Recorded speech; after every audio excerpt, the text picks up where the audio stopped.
नमस्कार, मैं हूं तोरल और आप देख रहे हैं तत्काल न्यूज़ लाइव। मैं हूं ग्राउंड रिपोर्ट के साथ संविधान चौक में नागपुर के, जहां पे आप देख सकते हैं संविधान दिवस है। अभी हम बात करेंगे आम आदमी पार्टी के एमएलए से, जो दिल्ली से आए हैं यहाँ पे संविधान चौक में। आइए जानते हैं कि उनकी राय क्या है इस बारे में। देखिए, हमारा नाम विशेष रवि और हम दिल्ली से विधायक हैं। और यहाँ आज आने के दो मकसद हैं। पहला जो बड़ा मकसद है वो यहाँ आज बाबा साहब को आकर उनका आशीर्वाद लेना है।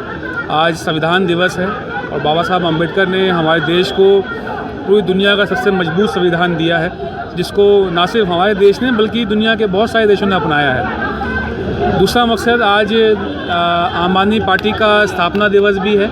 आज आम आदमी पार्टी को 9 वर्ष पूरे हो गए हैं और उसी मौके पे हम यहाँ आकर नागपुर की जनता से ये अपील करने आए हैं कि नागपुर के अंदर भी यहाँ के लोग जो दिल्ली में काम हुए हैं, जो दिल्ली के अंदर दिल्ली के लोगों की ज़िंदगी दिल्ली की सरकार ने बदली है, चाहे वो बिजली को लेके है, पानी को लेके है, शिक्षा को लेके है, स्वास्थ्य को लेके है। हम ये चाहते हैं, हमारी ये नागपुर के लोगों से अपील है कि आने वाले जो नगर निगम के चुनाव हैं उसमें नागपुर के लोग आम आदमी पार्टी को चुनें, आम आदमी पार्टी के उम्मीदवारों को चुनें, आम आदमी पार्टी को झाड़ू के निशान पे वोट करें, ताकि दिल्ली में मिलने वाली सारी सुविधाएं एक बेहतर सरकार और बेहतर लोग जो है यहाँ भी नागपुर को मिल सके। लेकिन नागपुर में ऐसे क्या क्वालिटीज़ है जो मतलब आम आदमी पार्टी ने किए हैं? अभी तो हमारी यहाँ पर सरकार नहीं है, अभी तो हम संघर्ष में हैं। अभी तो हम भाजपा के द्वारा उठाए गए जो गैर जनहित कार्य हैं उनका हम विरोध करते हैं, पब्लिक की समस्याओं पे संघर्ष करते हैं। और हम पब्लिक की समस्याओं से जुड़े होने की वजह से हमें असली समस्याएं क्या हैं और उन पे क्या काम होना चाहिए ये जानकारी है। जैसे कि अभी भाजपा सरकार ने काले कृषि कानून वापस ले लिए हैं, तो क्या लगता है कि ये सिर्फ चुनाव के लिए ही किया गया है? बिल्कुल, ये पूरे देश में जनता समझ रही है कि उत्तर प्रदेश के अंदर जब चुनावी समीकरण इनको अपने विरुद्ध जाते दिखाई दिए तो इन्होंने अचानक प्रधानमंत्री जी ने जो है टीवी पे आई घोषणा कर दी कि वापस लेंगे। लेकिन इसमें सच्चाई नहीं है। लोग ये मानते हैं कि प्रधानमंत्री जी ने बोल तो दिया है, लेकिन इनका अंदर से मकसद यही है कि चुनाव निकल जाए कैसे भी। चुनाव निकलने के बाद फिर ये जो कानून जो बनाए थे इन्होंने, ये थोपेंगे सरकार ये जनता के ऊपर। मतलब ये अभी सिर्फ कानूनी कार्रवाई चलती है बस। वो दिखाएंगे कि हम वापस कर रहे हैं और दिखाने में चुनाव निकालने की कोशिश करेंगे। लेकिन जनता बहुत समझदार है, जनता को समझ में आ गया है कि और अब जनता जो है इनकी जुमलेबाजी में नहीं आएगी। प्रकाश गजभी। तुम्ही आजच्या संविधान दिवसाच्या बद्दल काय बोलणार आहे? बहुत खुशी हो रही कि आज का दिन हमारे ज़िंदगी में एक नया पैगाम लेके आया है, नए अधिकार हमको बाबा साहब ने दिया है। और सही मायने में ये विधान भवन का जो कामकाज है जिस दिन चालू हो गया और बाबा साहब अम्बेडकर जी ने इंडियन कॉन्स्टिट्यूशन देश के लिए समर्पित किया, इसलिए आज का दिन हम खुशियां मना रहे। गली से दिल्ली तक लोग बाबा साहब का एक जय जयकार कर रहे। तो इसलिए हमको संवैधानिक अधिकार जिस बाबा साहब ने दिया उनके जय जयकार के लिए हम यहाँ पे आए हैं। खुशी का दिन है। बाबा साहब नहीं होते तो हमें जो पुराने दिन है वो पुराने दिन देखने को मिलते, हमको न्यायिक हक कॉन्स्टिट्यूशन अधिकार नहीं मिले। हाँ, अभी की सिचुएशन देखते हुए ऐसा लग रहा है कि सच में संविधान का उपयोग हो रहा है। सचमुच आप देखो ना, पहले संविधान का नाम नहीं ले रहे थे लोग, है जी अब हर कौम के लोग यहाँ पे आ रहे, हर जाति के हर धर्म के लोग यहाँ पे आ रहे और मना रहे, संविधान का महत्व बढ़ा रहे। तो मैं कुछ लोगों का कहना है कि सरकार वो जो भी संविधान की है वो पूरी धज्जियां उड़ाते जा रही है। वो भारतीय जनता पार्टी के लोग हैं जो संविधान की धज्जियां उड़ा रहे। संविधान से कोई उनको ताल्लुकात नहीं है। संविधान इतना मजबूत है कि आज कल का अगर उदाहरण लो आपने तो कृषि कायदे उनको वापस लेना पड़ा। ये संविधान की ताकत है। तो इसलिए हम इतना ही कहेंगे की ताकत नहीं, वो चुनाव की ताकत आप बोल सकते हैं। हाँ, वो उनको डर के मारे वो कृषि कायदे वापस लेना पड़ा कि कल आने वाला चुनाव हम जैसा बंगाल हमारे हाथ से गया, राजस्थान हमारे हाथ से गया, पूरा देश कल देश भी वापस अपने हाथ से चले जाएगा। इसलिए डर मोदी सरकार को था करके उन्होंने कृषि कायदे वापस लिए।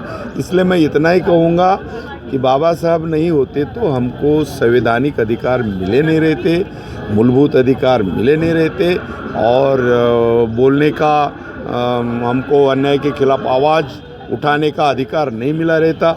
इतना ही मैं कहूँगा कि ये बाबा साहब सच्चाई के इंसाफ की किताब है तू, हमारे जिंदगानी का इंकलाब है तू, सच तो है कि वतन के इतिहास में एक महकता हुआ गुलाब है तू, एक महकता हुआ गुलाब है तू। इसलिए बाबा साहब इज़ ग्रेट। पूरे भारत में संविधान दिन मनाया जा रहा है। 26 नवंबर को भारत का संविधान देश के प्रधानमंत्री को, राष्ट्रपति को सौंपा गया था, जिसके तहत आज का दिन पूरे उत्साह के साथ पूरे भारतवर्ष में मनाया जा रहा है। संविधान स्वतंत्रता हो मिलने के बाद संविधान के मुताबिक भारत का राज चलना चाहिए, लेकिन दुख की बात है 2014 में केंद्र में फर्जी RSS प्रणीत भारतीय जनता पार्टी का राज आने के बाद आज हम ये देख रहे हैं कि हम संविधान के खिलाफ पूरी यंत्रणा केंद्र सरकार की काम कर रही है। आज सामान्य नागरिक जो भी संविधान के मुताबिक काम करना चाहता है उसके ऊपर भी आँच आ रही है। हम उम्मीद करते हैं कि ये भारत सरकार को, केंद्र सरकार को अच्छी एक आज के दिन तो भी एक समझ दे कि भारतीय संविधान के मुताबिक राज कराकर पूरे भारतवासी को स्वतंत्रता का एहसास करा दे। यही हमारी रजिस्टर्ड RSS के जनार्दन मुन राष्ट्रीय अध्यक्ष तथा सभी सहकारी को शुभकामनाएं देते हैं नरेंद्र मोदी को भी कि वो संविधान के मुताबिक कार्य करें। धन्यवाद। नाम है पंजाब राव मेश्राम और बहुजन रिपब्लिकन सोशलिस्ट पार्टी का विदर्भ सचिव हूँ। क्या बोलना चाहेंगे आज के दिन में? आज के दिन जो है हम जो है ये उत्साह मना रहे हैं, मगर ये जो है सिर्फ उत्साह मनाने का दिन नहीं है कि जो संविधान की धज्जियाँ उड़ाई जा रही है वर्तमान सरकार द्वारा, उसका निषेध भी है इसमें। क्योंकि देखिए पूरी शिक्षा नीति उन्होंने बदल डाली है ना, प्राइवेटाइजेशन कर दिया है ना। जैसे अंबानी है, अंबानी के घर के ऊपर हेलीपैड है। इस देश के राष्ट्रपति का को भी एरोड्राम जाना पड़ता है मगर उसको नहीं जाना पड़ता है। तो ये कैपिटलिज्म है इस तरह का। यानी देश को चलाने का काम ये कैपिटलिस्ट लोग करते हैं, ये पैसा देते हैं इन लोगों को। जो वर्तमान जो सरकार है और जो सत्ता में आज तक आई है, ये जो है इनको पैसा देती है और हम लोगों को गुमराह करते रहते हैं। और हमको जो है फुकट में चावल देते हैं, है ना। हम लोगों को फुकट में क्यों चाहिए? हम भिखारी है क्या? हमको रोज़गार चाहिए। हम 200 रुपये किलो चावल क्यों नहीं खरीद सकते? क्योंकि रोज़गार नहीं, भिखारी बनाना इनका काम है, समाज को भिखारी। क्योंकि शिक्षा इन्होंने हाई कर दी पूरी, यानी उनका जो है इतना बढ़ा दिया उसकी फीस कि जो आम आदमी उसमें स्कूल में जा ही नहीं सकता। ये कॉरपोरेशन के स्कूल में पढ़ता है, एक DPS में पढ़ता है, तो कम्पीट कैसा करेगा?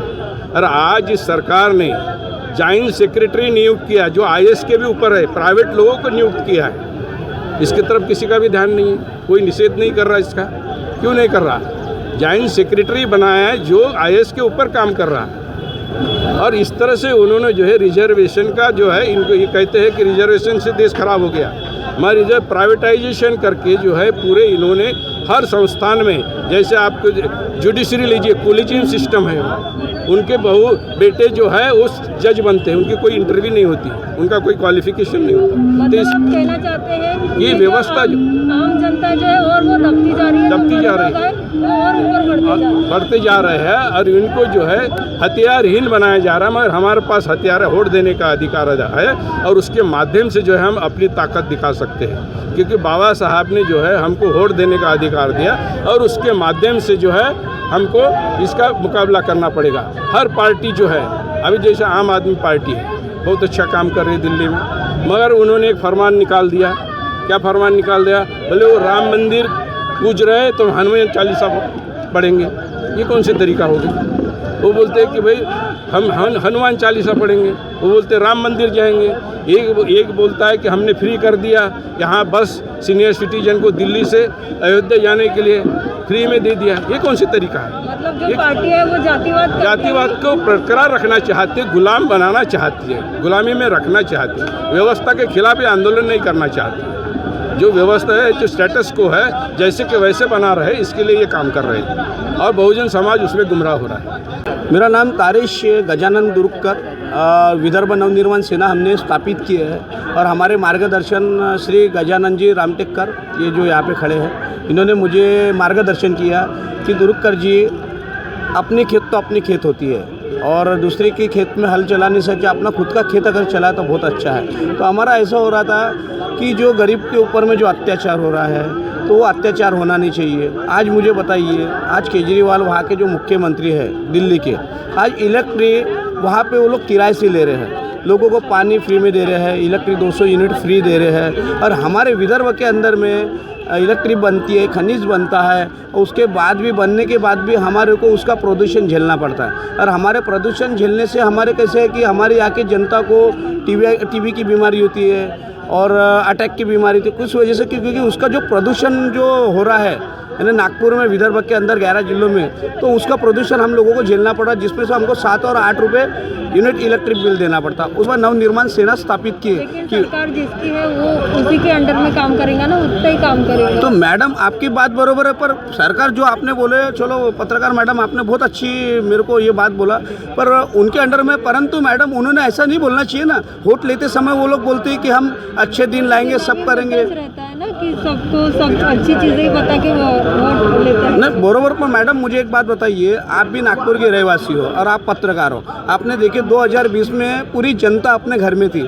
जब जनता घर के बाहर जो जाती थी, यानी पहले अपने नागपुर के अंदर में कैसा है, एक हाथ में लाने का कमाई करने का और दूसरे हाथ में खाने का, है ना। 100 रुपये रोजी में जाएगा तो उसमें वो अपने घर का लालन पालन पोषण करेगा। वो इलेक्ट्रिक बिल कहाँ से भरेगा मैडम, मुझे एक बात बताइए। अगर इन्होंने आज मुझे बताइए, केजरीवाल वहाँ के मुख्यमंत्री है दिल्ली के, उन्होंने आज महिलाओं को बस माफ़ कर मुझे फ्री कर दिए और उसके बाद 200 यूनिट इलेक्ट्रिक बिल माफ़ कर दिया और पानी का टैक्स फ्री कर दिया, और यहाँ पे सब होने के बाद में कोई मतलब नहीं ना मैडम। करें विदर्भ नवनिर्माण सेना के राजनीतिक सलाहकार के तौर पर शुरू हुई सामाजिक, आर्थिक और राजनीतिक संस्था के तौर पर आगामी समय में आम आदमी के दिलो दिमाग में राजनीति के विषय में जो शंका कुशंका निर्माण हुई है, उसको विश्वसनीयता को प्रदान करने की कोशिश की जाएगी। अभी हाल में राष्ट्रीय अध्यक्ष श्री तारेश दुर्गकर ने जिस प्रकार का प्रवचन दिया, उसमें संवेदनशील परिस्थिति और जनमानस की विचारधारा को प्रदान किया। इसी अमल धारा को आचरण में रखते हुए सामाजिक तौर पर जिस प्रकार अन्याय की प्रक्रिया को बढ़ावा दिया जा रहा है, उस अन्याय प्रक्रिया में न्याय की प्रक्रिया को प्रदान मजबूती करने की कोशिश विदर्भ नवनिर्माण सेना के द्वारा किया जाएगा। तो अभी हमने कुछ लोगों से बात की, कुछ समुदाय से बात की, कुछ पार्टियों से बात की, तो उनके हिसाब से उनने जो मुद्दे हैं वो अपने बताए हैं। यहाँ पे संविधान चौक में आके आज संविधान दिवस है, यहाँ पे इस तरीके से आज अपने आंदोलन के साथ अपने पार्टियों को ये करते हुए, प्रचार करते हुए उन्होंने अपने मुद्दे मांडे हैं। तो आज का संविधान के उपलक्ष्य में आप सभी को तत्काल न्यूज़ टीम की तरफ से संविधान दिवस की हार्दिक शुभकामनाएं, और हमारे चैनल के साथ बने रहिए और देखते रहिए तत्काल न्यूज़ लाइव।